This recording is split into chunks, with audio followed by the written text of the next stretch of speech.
नमस्कार, one India Hindi में आपका स्वागत है। देश में फैली कोरोना महामारी के चलते देश का कर्ज जीडीपी का अनुपात ऐतिहासिक स्तर पर पहुंच गया है। आईएमएफ की ओर से जारी की गई रिपोर्ट के मुताबिक साल 2020 में देश का कर्ज 74% था, जो कि कोरोना संकट में बढ़कर 90% पर पहुंच गया है। साल 2020 में देश का कुल जीडीपी 189 लाख करोड़ रुपए रहा था। वहीं कर्ज करीब 170 लाख करोड़ रुपए था। आईएमएफ के राजकोषीय मामलों के विभाग के उप निदेशक पाओलो मोरो ने कहा कि भारत के मामले में हमें उम्मीद है कि अर्थव्यवस्था में सुधार के साथ डेट रेशियो धीरे धीरे नीचे आएगा। मध्यम अवधि में हेल्दी इकोनॉमिक ग्रोथ के साथ ये घटकर 80% के स्तर तक आ सकता है।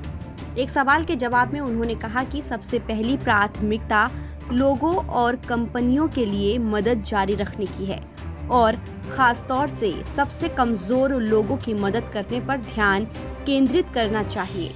मोरो ने उम्मीद जताई है कि अगले साल भारत के आम बजट में घाटे को कम करने की कोशिश देखने को मिल सकती है।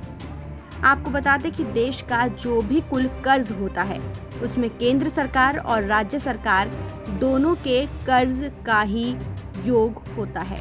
पाओलो मोरो ने कहा कि इस संकट में हमें देश की कंपनियों और लोगों की मदद करनी चाहिए, जिससे वो अपने कामकाज को आगे बढ़ा सके। इससे देश की इकोनॉमी को भी रफ्तार मिले। साथ ही ये भी महत्वपूर्ण है कि आम जनता और निवेशकों को ये फिर से भरोसा दिया जाए कि लोक वित्तीय नियंत्रण में रहेगा और एक विश्वसनीय मध्यम अवधि के राजकोषीय ढांचे द्वारा इसे किया जाएगा।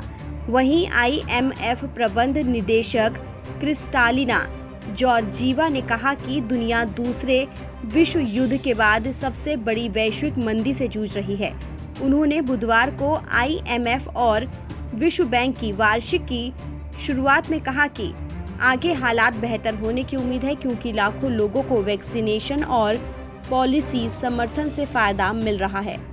फिलहाल इस खबर में इतना ही। देश और दुनिया की तमाम खबरों के लिए आप बने रहिए वन इंडिया हिंदी के साथ।